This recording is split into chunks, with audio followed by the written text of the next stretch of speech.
네, 이 시간 말씀은 출애굽기 1장 1절에서 22절까지입니다. 선생님 이게 오타가 났네요 또. 22장이 아니고 22절입니다. 네, 1장 전체를 이제 볼 거고요. 출애굽기를 이제 오늘 처음 시작합니다. 들어가기 전에 말씀에 들어가기 전에 출애굽기 그 말 그대로 그 애굽 탈출기예요. 애굽에서 탈출한다라는 내용이거든요. 그래서 출애굽기는 이제 말씀이 써져 있으니까 그래서 출애굽기인데 우리가 창세기를 했어요. 창세기가 1장부터 50장까지 있었고 또 출애굽기는 또 1장부터 40장까지 있다라는 말씀입니다. 말씀에 이제 들어가기 앞서서 출애굽기는 애굽으로 내려간 야곱의 자녀들 12명 지파로부터 시작해서 그 자녀들이 자손들이 번성하는 것으로 시작된다라는 거예요. 출애굽기는 시작되는데 야곱의 자손들이 애굽에 내려갈 때는 불과 한 70명이었다라고 성경에서 말씀하고 있어요. 그런데 오늘 말씀을 통해서 보면 생육하고 번성해서 심히 강대해졌다라고 말씀하고 있고 온 땅이 가득하게 되었더라라고 말씀하고 있거든요. 그래서 이스라엘 백성들이 야곱의 자손들이 엄청나게 많이 인구가 증가했다 많아졌다라는 것을 말하고 있다라는 것이에요. 바로 이것은요 우리가 이 시점에서 명심해야 될 것이 뭐냐면 이들이 단순히 야곱의 자손뿐만 아니라 하나님께서 분명히 말씀하셨습니다. 야곱에게 다시는 네 이름을 야곱이라 부르지 않을 것이요 뭐라고 그랬어요? 이스라엘이라고 부를 것이다 라고 말씀했거든요. 이것이 뭐냐? 결국에는 이스라엘 백성들의 선민사상 바로 이스라엘 자손이라는 점을 강조하기 위함이다라는 거예요. 그래서 1장부터 40장까지가 있다라고 제가 말씀드렸잖아요. 성경에 출애굽기가. 그래서 1장부터 40장까지인데요. 조금 우리가 이제 출애굽기 들어가면서 조금 나눠보면 어떨까 싶어서 제가 한번 1장부터 18장까지 한번 나눠봤어요. 그리고 19장부터 40장까지 이렇게 두 부분으로 나눌 수 있다라는 거예요. 1장부터 18장까지는요. 애굽을 출발해요. 애굽을 출발한다라는 것입니다. 애굽을 출발해서 시내산까지의 여정이에요. 시내산까지의 여정이고 그 이후에 19장부터는요. 바로 시내산에 들어갔다라는 거예요. 시내산 기슭에서 약 1년간 머뭅니다. 그리고 1년간 머물면서 뭘 하냐? 하나님 앞에 율법을 받아요. 하나님 앞에 율법을 받고 그리고 성막을 짓는 내용으로 되어 있다라는 거예요. 우리 많이 들어봤잖아요. 출애굽기도 많이 들어봤잖아요. 예, 그렇다는 거예요. 그래서 출애굽기는 애굽으로 내려간 70명이 장정만 60만 명이다라고 말씀하고 있거든요. 그것은 바로 이렇게 60만 명으로 번성할 수 있었다라는 것은 바로 하나님께서 야곱을 애굽으로 내려보내면서 분명히 말씀하십니다. 두려워하지 말라. 내가 거기서 너로 큰 민족을 이루게 하시라라고 하나님의 약속의 성취다라는 거예요. 그리고 오늘 이 말씀을 통해서 보면 바로의 압제를 받게 된다라는 거예요. 바로의 압제를 받게 된 것은 하나님께서 아브라함에게 바로 내 자손이 되게 된다라고 말씀하고 있어요. 그리고 그들을 섬기겠다라고 성경에서 분명히 말씀하고 있어요. 그리고 그들은 400년 동안 내 자손을 기롭게 하리라라고 성경에 분명히 하나님께서 말씀하셨다라는 거예요. 그래서 그 섬기는 나라를 내가 징치할 것이며 그 후에 내 자손이 큰 재물을 이끌고 나오리라라고 창세기 15장에서 13절 14절에서 하나님께서 분명히 아브라함에게 말씀하셨다라는 거예요. 그런데요, 그럼 우리는 왜 출애굽기를 왜 이스라엘 백성들이 출애굽을 하느냐는 거예요. 하나님이 분명히 말씀하셨잖아요. 거기가 이스라엘 백성의 땅이 아니라고 분명히 말씀하셨어요. 그래서 그러면 왜 출애굽을 하느냐? 바로 이것은 여러 해 지난 요셉이 죽고 난 이후에 여러 해 많은 세월이 흘렀다라고 얘기해요. 많은 세월이 흘렀는데 결국에는 성경을 통해서 보면 430년, 400년 이렇게 그 기간이 흘렀다라고 말씀하고 있거든요. 그 기간이 흐른 후에 하나님께서 바로 모세라는 지도자를 세워서 출애굽을 시킨다라는 거예요. 그런 여정을 이제 우리는 출애굽을 통해서 할 건데요. 바로 여러 해 후에 애굽 왕은 죽었다라는 거예요. 애굽 왕이 죽었다라는 거예요. 바로 이스라엘 자손은 고욕으로 인하여 탄식하며 부러지었다라고 말씀하고 있어요. 그러니까 이런 거예요. 우리가 하나님을 알고 난 이후에 어떤 일이 우리에게 주어지든 간에 이것은 그냥 우리가 지어진 게 아니잖아요. 하나님의 섭리라는 걸 우리 고백하거든요. 그러면 그 속에 하나님 섭리 속에 우리는 기쁨이 있을 수 있고 또 힘듦이 있을 수 있고 고통이 있을 수 있고 아픔이 있을 수 있는 거잖아요. 그래 거기서 우리가 그것을 하나님의 섭리를 우리가 깨달아 난 이후에는 우리가 하나님 앞에 기도하잖아요. 그런 것처럼 바로 하나님께서는 이스라엘 백성들을 이스라엘 백성들이 누구를 찾느냐는 거예요.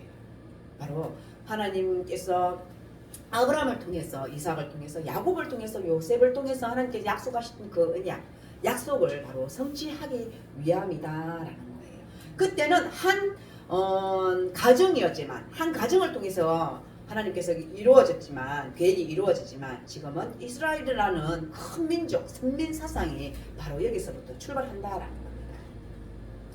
네, 그래서 이것이 바로 탄식하며 부르짖었다라는 거예요. 바로 이것이 바로 출애굽기의 문제인데요. 문제가 있으면 대답이 있어야 되잖아요. 바로 하나님께서 대답을 제시해 주신다라는 그 사실을 우리는 이제 알게 될 것입니다. 바로 성경을 통해서 보면요, 영적 출애굽을 계속 말씀하고 있어요. 우리는 이스라엘 백성들을 통해서 육적인 것을 우리는 보잖아요. 그럼에도 불구하고 하나님께서는 영적 출애굽을 제시하는 의도가 있다는 것을 우리는 알아야 된다라는 것입니다. 그리고 출애굽기의 핵심 주제는요, 구속이라는 거예요. 바로 구속이라는 것은 이스라엘 자손들이 바로 곧 야곱을 이스라엘이라 부르시고 난 이후에 하나님께서 그 야곱을 통해서 태어나는 모든 자손 12, 18을 통해서 보면 자손이라라고 부르거든요. 그러면 제가 금방 좀 전에 말했던 것처럼 한 가정이 아니라 이제는 한 나라를 말씀하신다라고 보시면 됩니다. 오늘 그 출애굽기에 보면요, 그 이스라엘 백성들 이스라엘 백성 야곱의 아들들 60 이게 점점점 불어났는데요. 바로 이스라엘 백성들이 바로의 노예다라고 얘기를 합니다. 성경에서요. 그런데요, 바로 바로의 노예가 바로 바로의 노예로 끝나는 것이 아니라 하나님의 백성이 된다라는 것을 우리는 알 수 있다라는 것입니다. 그리고 이제 출애굽기는요, 이렇게 하면 이제 출애굽이 다 끝나는 거예요. 출애굽기는요, 고욕으로 인하여 탄식하며 부르짖는 것으로 시작해요. 그죠? 오늘 성경을 우리가 읽었던 것처럼. 그런데 40장을 통해서 보면요, 하나님의 영광이 성막에 충만한 것으로 끝나고 있음을 우리는 알 수 있습니다. 바로 성막에 충만한 영광은요, 바로 요한복음 말씀처럼 말씀이 육신이 되어 우리 가운데 거하심에 우리가 그 영광을 보니 아버지의 독생자의 영광이요 은혜와 진리가 충만하더라라고 요한복음 1장 14절 말씀에 있습니다. 이것은 바로 예수 그리스도에 대한 모형이다라는 것입니다. 바로 그리스도의 구속으로 말미암아 이제는 우리가 하나님의 성전인 것과 하나님의 성령이 우리 안에 거하시는 것을 알지 못하느냐라고 성경에서 말씀하고 있더라는 거예요. 바로 그래서 한 교회로 성취가 되었다가 바로 보라 하나님의 장막이 사람들과 함께 있음에 이루어졌도다라고 요한계시록에서 나는 알파, 예수님께서 나는 알파와 오메가요 처음과 나중이다라고 완성될 모형을 말씀하고 있다는 것입니다. 바로 구약은 모형이라면 그림자라면 신약은 바로 그분이 바로 예수 그리스도다라고 말씀하고 있다는 완성된 모형이다라는 것을 우리는 알 수 있다는 것입니다. 그래서요, 출애굽기에서는요, 우리가 출애굽기에서 누구를 봐야 돼요? 예수 그리스도를 봐야 돼. 그리스도를 봐야 된다는 거예요. 구약에서 우리 창세기에서 예수님을 본 것처럼 바로 출애굽기에서도 그리스도를 우리는 볼 수 있어야 된다라는 것입니다. 그래서 유월절 나와요. 유월절은 바로 양으로 그리고 중보자인 제사장으로 그리고 생명의 양식인 만나로 그리고 생수를 쏟아내는 반석으로 그리고 인간의 장막을 입고 임마누엘 하실 성막으로 계시되어 있다라고 구약에서 나타나는데 그것을 우리는 그리스도로 볼 수 있어야 된다라는 것입니다. 네, 그렇습니다. 이제 출애굽기 이제 본문으로 들어갈 건데요. 바로 출애굽기에서 우리는 그리스도를 우리는 만나고 또 볼 수 있는 지혜가 있게 해달라고 우리는 그 출애굽기를 하면서 말씀을 통하여서 우리는 예수님을 만날 수 있는 저희들이 됐으면 좋겠습니다. 말씀에 들어가 보면요. 출애굽기 첫 장은요. 애굽으로 들어간 야곱의 12아들 명단이 나와요. 1절에서 5절까지 나오거든요. 바로 한번 보면요. 야곱과 함께 각각 자기 가족을 데리고 애굽에 이른 이스라엘 아들들의 이름은 이러하니 르우벤과 시므온과 레위와 유다와 이사갈과 스불론과 베냐민과 단과 납달리와 각과 아세리요. 야곱의 허리에서 나온 사람이 모두 70이요. 요셉은 애굽에 있었더라. 우리 창세기를 통해서 출애굽기를 이제 우리 보기 때문에 더 성경을 이해하기가 더 쉬울 수가 있는 게 어때요? 먼저 하나님께서 요셉을 먼저 보내요. 어디로요? 애굽으로요. 그리고 정말 많은 고생을 했다라는 것입니다. 누가? 요셉이요.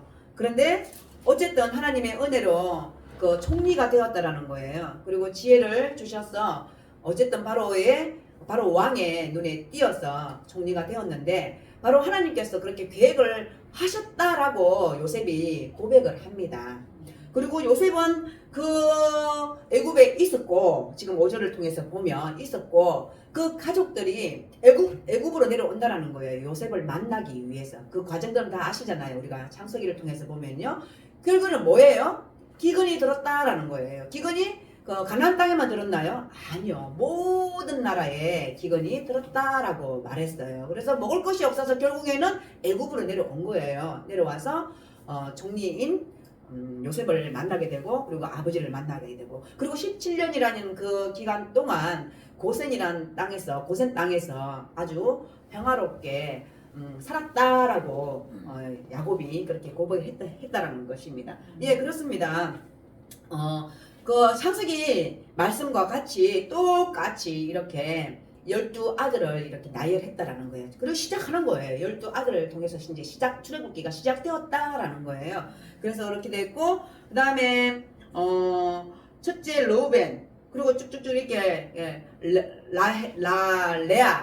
라헬 그리고 두 여종의 몸속에서 태어난 아들들 그렇게 이렇게 해서 12아들이 태어났고 그리고 요셉과 그의 모든 형제는 그 시대의 사람은 다 죽었다라고 시작됩니다. 예, 12아들인 결국에는 아들들이 70명을 이끌고 이제 자기 식솔들이겠죠. 12명이 뭐 몇 명씩만 나와도 벌써 70명 금방이잖아요. 그죠? 그래서 식솔들을 데리고 이제 애굽으로 내려와서 살고 있는데 6절을 통해서 보면 6절을 한번 보실래요? 요셉과 그의 모든 형제와 그 시대의 사람은 다 죽었다라는 거예요. 그러니까 많은 시간이 이제 흘렀겠죠. 많은 시간이 흐르고 요셉을 아는 사람들은 다 죽었다라고 말씀하고 있습니다. 네. 바로 그것은요. 애굽 탈출은 요셉이 죽고 아마도 한 4세기가 지난 다음에 이루어진 것 같아요. 그래서 하나님께서 말씀하십니다. 이스라엘 자손이 애굽에 거주한 지 430년이라고 출애굽기 12장 40절 41절에 말씀하고 있거든요. 430년이 마치는 그날에 여호와의 군대가 다 애굽 땅에서 나왔은즉이라고 말씀하고 있어요. 이것은요 창세기에서는 기록된 게 뭐냐면 한 400년이라고 얘기를 되어 있어요. 그래서 그들은 금방 이방에서 계기되어서 그들을 섬기긴다라고 말씀하고 있어요. 하나님 말씀은요 1.1획도 틀린 게 하나도 없다라는 거예요. 다 그렇게 반드시 이루어진다라는 거예요. 분명히 하나님께서 어떻게 이후에 430년 이후에 일어날 일을 어떻게 아브라함에게 그리고 야곱에게 어떻게 그렇게 말할 수 있겠어요? 바로 그것이 하나님의 섭리다라는 것을 우리는 알게 된다라는 것입니다. 그래서 모든 요셉을 아는 사람, 그의 힘들던 그 시대에 다 사람은 죽었다라고 얘기를 해요. 그런데 7절에서 보면요, 이스라엘 자손은 생육하고 불어나 번성하고 매우 강하여 온 땅에 가득하게 되었더라라는 거예요. 이런 거예요. 우리 어때요? 한 시대가 가면 그걸로 끝나나요? 아니잖아요. 한 시대가 가더라도 또 다음 세대가 계속 이어지는 거잖아요. 그와 같이 바로 이스라엘 자손이 생육하고 번성했다라는 거예요. 생육하고 번성하고 매우 강하게 되었다라고. 그리고 그 얘기는 어디예요? 애굽 땅이에요. 애굽 땅인데 온 땅에 가득하게 되었더라라는 거예요. 애굽 땅에 이스라엘이 이방이잖아요. 이방인이잖아요. 근데 이제 제가 쉽게 이 말씀을 보면서 이제 이 생각을 했어요. 우리나라 대한민국이잖아요. 근데 지금 어때요? 우리 대한민국 사람들만 있나요? 그리고 예전에 우리 동방 예의 지국 뭐 이랬잖아요. 그 지금 그런 거 사라졌어요. 많이 그냥 거의 없다라고 보면 돼요. 그죠? 지금 우리나라에 뭐 저 구로만 가더라도 어때요? 우리나라 아는 사람들이 많잖아요. 근데 반대로 생각해 봐봐요. 우리나라 대한민국에 우리나라 사람들이 점점 더 많아져야 되는데 객이 들어와서 점점점 불어나. 그럼 우리 원래인 우리는 어때요? 마음속으로? 막 얼마 위기감 느끼지 않을까요? 이러다가 우리나라 사람은 다 없어지는 거 아니야? 우리나라 자체가 없어지는 거, 다 먹히는 거 아니야? 그런 마음이 들잖아요. 저는 그 생각을 딱 했어요. 말씀을 보면서요. 바로 이스라엘 자손이 애굽에서 계속 온 땅에 불어났다라는 거예요. 인구가 증가했다라는 거예요. 그런데 8절에 보면요, 요셉을 알지 못하는 새 왕이 일어나 애굽을 다스렸다라는. 이제 이스라엘 백성들을 잘 몰라요. 요셉이 종류였다라는 그 자체도 모를 수도 있다는 거예요. 몰랐다라고 말씀하고 있어요. 그런데 그 요셉을 알지 못하는 새 왕이 백성들에게 말씀합니다. 이 백성이 이스라엘 자손이 우리보다 많고 강하다라고. 제가 막 이해를 이제 돕기 위해서 우리나라를 비교를 했는데 그렇다는 거예요. 그래서 이제 이 왕이 생각한 것이 뭐예요? 이들의 출산을 막자. 이들의 아이들을 더 이상 못 낳기는 할 수는 없지만 아들이면 어때요? 죽이고 딸이면 살려둔다. 그런 대책을 세웠다라는 거예요. 그런데 어때요? 우리는 더 위기가 왔을 때 어때요? 우리나라도 어때요? 더 강해져요. 더 하나가 돼요. 그죠? 그런 것처럼 바로 그렇다는 것입니다. 그래서 애굽 왕이 이스라엘 자손이 우리보다 많고 강하다. 자, 그들에게 우리가 지혜롭게 하자 두렵건대 그들이 더 많게 되면 결국에는 전쟁이 일어날 때에 우리가 대적과 함께 싸워야 되는데 어떻게 해요? 우리가 망할까봐 두렵다라고 말하고 있는 거예요.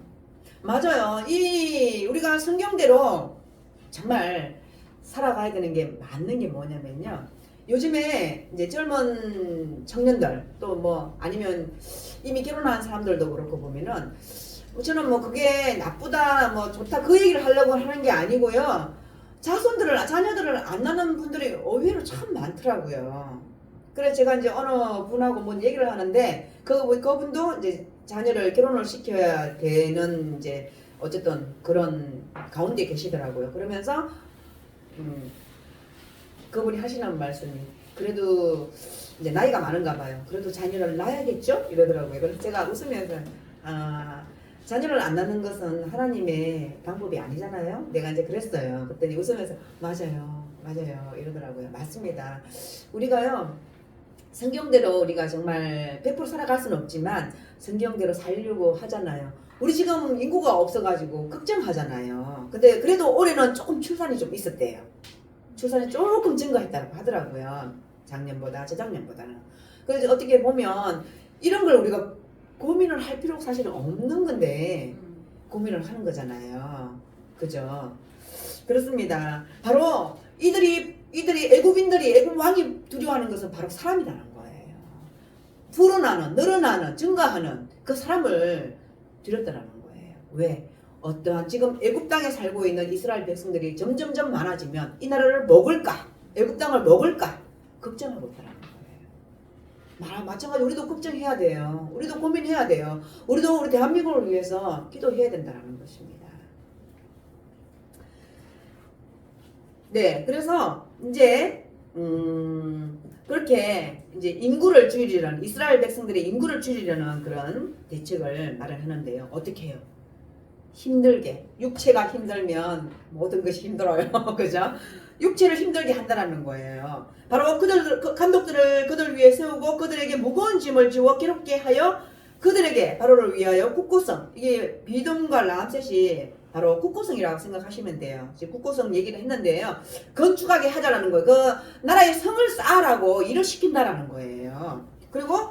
그런데 이들이 이스라엘 백성들이 12절에 보면요. 그러나 학대를 받으면 받을수록 더 번성하고 퍼져나간다라고 말씀하고 있습니다. 그래서 애국 사람들이 뭐예요? 이스라엘 자손으로 인하여 근심했다라고 말씀하고 걱정했다라고 말씀하고 있어요. 그래서 이스라엘 자손들에게요 일을 더 엄하게 시켜요. 더 엄하게 시킵니다. 어려운 노동으로 그들의 생활을 괴롭게 하니 곧 흙 이기기와 벽돌 굽기와 농사의 여러 가지 일을 했다라고 시켰다라고 한 가지 일만 아니에요. 그냥 일 닥치는 대로 다 시키는 거예요. 그리고 이제 15절에요. 15절에서 이제 본문이 좀 이제 말씀이 이제 애굽 왕이 히브리 산파 시포라라는 사람과 부하라는 사람에게 말하여 이르되 이런 거예요. 일을 시키면 고되게 일을 시키면 시킬수록 우리 이스라엘 백성들은 더 하나가 돼서 자신이 몸이 고단하면 그 자식을 덜 낳아야 되는데 그렇지 않았나 봐요. 더 많이 불어났던 것 같아요. 그러니까 이제 이렇게 하는 거예요. 그 산파를 시켜서 자식을 해산할 때에 아들이면 죽이라 라고 얘기를 하는 거예요. 보면 이렇게 말씀하고 있습니다. 이르되 너희는 히브리 여인을 위하여 해산을 도울 때에 그 자리를 살펴서 아들이거든 그를 죽이고 딸이거든 살려두라 이렇게 말씀하고 있거든요. 그런데요 17절에 보면요 제가 오늘 본문에 이 17절 말씀하고 하나님을 두려워했다라는 거예요. 누가? 산파들이 아기를 받는 산파들이 누구를 두려워했어요? 하나님을 두려워했다라고 말씀하고 있어요. 그래서 그러면 지금 눈에 보이는 애굽 왕이 그렇게 명령을 했을 때 그 명령을 받아야 되는 산파들이잖아요. 그런데도 불구하고 산파들은 하나님을 두려워했다라고 말씀하고 있고요. 바로 애굽 왕의 명령을 어겼다라고 얘기하고 있습니다. 그러니까요. 그 산파들이요. 눈에 보이는 애굽 왕을 속인 거예요. 눈에 보이지 않는 그 하나님의 그 명령을 따랐다라는 거예요. 왜? 하나님이 두려웠기 때문에. 네, 그렇습니다. 그래서 남자 아기들을 살렸다라고 말씀하고 있습니다. 그래서 애굽 왕이요. 뭐라고? 산파들을 불러요. 그래서 너희는 어찌하여 이같이 남자 아기들을 살렸느냐라고 말씀하고 있어요. 그래서 산파가요. 바로 왕에게 뭐라고 얘기하냐면요. 히브리 여인은요. 애굽 여인과 같지 않다라고 해요. 건강하다라고 말씀하고 있어요. 아기를 쉽게 잘 낳는다라고 얘기를 해요. 그래서 우리가 이러기 전에 이미 아이를 낳았다라고 말씀하고 있습니다. 그래서요 그 산파들은요 하나님을 경외했다라고 얘기를 해요. 하나님을 경외하였으므로 하나님이 그들의 집안을 흥왕하게 하셨다라고 말씀하고 있습니다. 그렇습니다. 저는 여기서 무엇을 봤냐? 하나님의 말씀에 우리가 순종하고 살잖아요. 하나님의 말씀에 순종하며 살고 그리고 하나님을 경외하잖아요. 하나님을 경외하면 반드시 하나님께서 우리의 이 보이는 삶도 흥왕하게 하신다라는 거예요. 애굽 왕이요 이렇게 그 이스라엘 백성들을 계속 남자 아이들을 죽이려고 하잖아요. 그렇죠. 근데 만약에 하나님 섭리가 아니었다면 애굽 왕의 생각으로 돌아갈 수도 있겠지요. 그렇지만 그렇지 않다라는 것입니다. 이스라엘 백성들이 점점 불어남은 하나님께서 그 이후에 바로 이스라엘 백성들에게 주실 하나님의 말씀이 있기 때문이다. 것입니다. 그렇습니다. 22절 마지막 보면요. 그러므로 바로가 그의 모든 백성에게 명령하여 이르되 아들이 태어나거든 너희는 그를 나일강에 던지고 딸이거든 살려두라 하였더라 라고 말씀하고 있습니다. 네, 1장을 봤어요. 우리가 출애굽기 1장을 봤는데요. 출애굽기는 장로님 뭐예요? 애굽을 탈출하는 거예요. 애굽을 탈출하는데 결국에는 우리가 말씀을 봤듯이 점점점 애굽 땅에 이스라엘 백성들이 점점 많아지고 그리고 그 인구가 증가함으로 인하여 많은 고역을 줬지만 결국에는 애굽 왕이 두려웠다라는 거예요. 이스라엘 백성들이 점점 불어나는 것이 두려웠다라는 것입니다. 네, 그렇습니다. 산파들이 하나님을 경외했다라고 말씀하고 있어요. 우리도 오늘 출애굽기 1장을 통하여서 하나님을 우리가 두려워하고 또 하나님을 경외하는 우리들이 됐으면 좋겠습니다. 그리고 출애굽기를 통하여서 하나님께서 우리 각자에게 주시는 그 말씀이 무엇인지 깨달을 수 있는 그런 시간이 될 수 있도록 우리가 함께 기도해 나가기를 원합니다. 기도하시겠습니다. 하나님 참으로 감사합니다. 오늘 말씀을 통하여서 하나님 아버지 우리 또한 하나님을 또 두려워하는 마음 또 하나님을 경외하는 마음 또 하나님을 주 예수 그리스도로 믿고 나가는 그 마음들이 되게 하셔서 하나님 말씀을 통하여서 우리가 날마다 깨달아질 수 있는 우리들이 될 수 있도록 주님 도와주시옵소서. 특별히 오늘 주님께서 주신 말씀을 통하여서 우리가 더욱더 성경을 통하여서 우리에게 주님께서 하시고자 하시는 그 말씀이 무엇인지 우리가 알 수 있도록 지혜와 명철을 허락하여 주시옵소서. 감사합니다. 예수님의 이름으로 기도드립니다. 아멘.